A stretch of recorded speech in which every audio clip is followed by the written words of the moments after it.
Tell you that American Airlines has confirmed that one of its flights, American Airlines flight number 11 from Boston's Logan Airport, scheduled to go to LAX. It left at 8 a.m. this morning.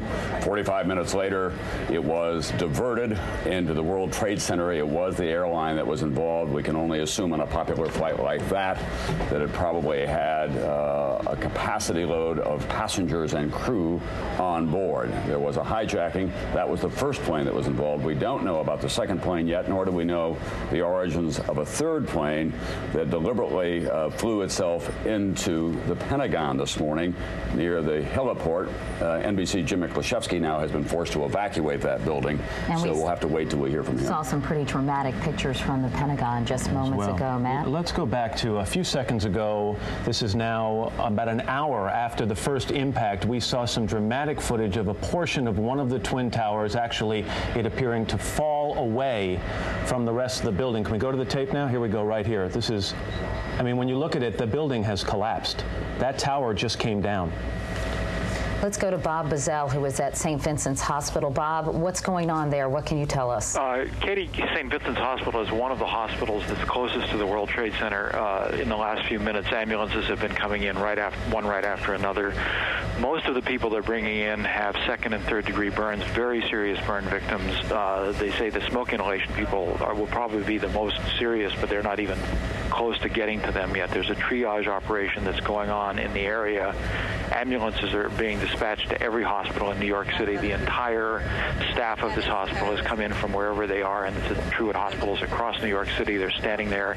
As soon as an ambulance pulls in, dozens of medical workers rush up to it. But it's a carnage that's just beginning. Everybody here, the emergency service workers I spoke to who have been down into the World Trade Center site, say this is just the tip of the iceberg. There's going to be massive amounts of casualties. Bob, what are they telling you about people? Were there many people inside the building, or is it just too early to tell where the people were? Well, there were certainly, probably hundreds, even thousands of people in the building, even though it was before 9 o'clock on the start of the usual work period, because it's just such a large area. So the number of casualties is just enormous, and they're just beginning to sort it out and just starting to get to the first few that they can get to. But the ambulances are just coming in.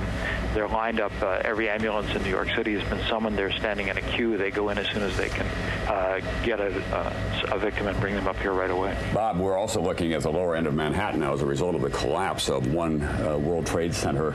That whole financial district is now engulfed in smoke and debris, and there probably is going to be a lot more smoke inhalation problems as a result of almost certainly, Tom. I was actually standing and saw that collapse, and everybody here just gasped, and even the medical workers and the ambulance attendants, when they saw that people who are used to tragedy grabbed each other and hugged each other, and some started to cry. And of course, one wonders about the triage unit. Exactly. We're close to the base of that building trying to evacuate people, and when a building of that size falls, it does not fall on its own footprint. No, absolutely. I'm several blocks north of there, so I don't know what that area looks like, but one can only imagine. Well, the consequences go on, not just to the World Trade Center and to the poor people who were trapped and caught there, but of course that is the heart of the world financial markets, which have now been shut down effectively as well. So the ripple effect continues this morning as we all try to adjust psychologically and intellectually to what we are witnessing here. It is difficult to comprehend, but this country, the strongest country in the world, has been the target of a major coordinated terrorist attack, and the end is not over yet, even if it's confined to just these three targets. The ripple effect goes on. All air traffic has been shut down. There will be no financial markets in place today. Business has been stopped across the country. And of course, who knows the human toll that will be the result of this action. Matt actually just pointed out to me on any given day, 50,000 people, Tom, work at the World Trade Center. And at 8:45 in the morning, if they're not in the building, they're around the building. That's a beehive of activity down there. There is no more active area in terms of pedestrian traffic. I hate to keep going back to the collapse of that tower, but if you consider that this plane hit at mid-structure and that would have probably taken out the electrical in the building where elevators wouldn't work and people struggling to get some way out of that tower, and it takes a long time to come down over 100 stories, and to think about the possible loss of life that just occurred by the collapse of that southeastern tower is just amazing. Minna Kathuria is with the Today Show, and she apparently saw the collapse of one of those towers. Minna? Yes, hi, Matt. Tell me what you saw. We're on the corner of Duane and West Broadway, walking down towards the Twin Towers, and it just collapsed. It looked like it looked sort of like the building just demolished. Smoke, clouds, clouds of smoke everywhere.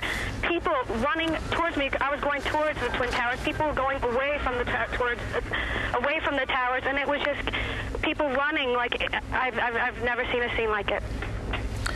Have you, from where you were, Minna, did you see many of the injured being treated? Is there any indication as the type of perimeter that the EMS people were dealing with? No, I hadn't gotten that close yet. They were sort of blocking off the street. And now what they're doing is totally clearing out the area. And more emergency officials are coming in to help.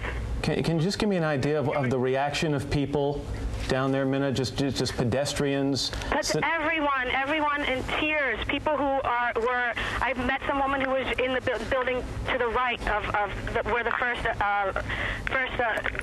thing happened, and just all crying, wondering if the people that they know in the buildings next door are okay. Jamie, Minna, thank you very much. Minna, take care of yourself. Jamie Gangel, our national correspondent, is on the phone now with some more information. Jamie? Katie, as you well know, buildings around town are being evacuated. The State Department has been evacuated. The White House has been evacuated. And the Pentagon has been evacuated. Intelligence officials tell me that they do believe at the Pentagon that was a third plane going down. They have had, the intelligence sources that I've talked to say that they have not received any claim of responsibility yet. Jamie, have you gotten any information from Reagan National Airport as to air traffic in the area this morning, or anybody who might have somehow traced this plane or figured out from where it came or where it was going? They still do not have any of those details yet. It is almost impossible. They were confused for a long time as to whether it's a bomb or a plane. They say now that it appears to be a plane, but they say that is all the information that they have. As you know, the FAA has shut down all aircraft now, and they are now going back and trying to sort that out, but they do not have any information on that yet. Do they know what type of plane it might have been? There is no, unfortunately, they just don't have that yet. All right, Jamie. Thank you very much, Jamie. We'll be talking with you. It goes without saying this is the most serious attack on the United States in more than 100 years. Not since the War of 1812, and certainly the damage that we did to ourselves during the Civil War has this country suffered this kind of damage within its interior. Obviously, Pearl Harbor, which triggered World War II, was a horrific event as well. But there has never been an event to match the magnitude of this one, in which everything has been shut down in terms of air traffic. The national capital has been immobilized. The White House, State Department, Pentagon has been attacked. The financial markets have been shut down. There's an untold loss of life here in Manhattan, the nerve center of America, to say nothing of what's going on at the Pentagon. When's the last time? I mean, this is a shot of New York City and downtown Manhattan that many people can't remember. It looks like one tower. It looks like a movie, frankly, right, yeah. that this is unfolding, and it combines the horror of the TWA Flight 800 bombing and the Murrah Federal Building, because it's both of these incidents, of course, coming together in the most horrific way. By now, I would guess that everyone is up across all the time zones in America. It's 7:15 in the West, obviously, but for those of you who are just joining us at 8:45 Eastern Time, 8:42 Eastern Time today, an American Airlines flight 11 from Boston to LAX was crashed into one of the World Trade Center buildings. 15 minutes later, another plane hit the other one. That building has now collapsed. Within an hour of those two attacks, the Pentagon was hit, now we're told, by a plane, an untold number of casualties there.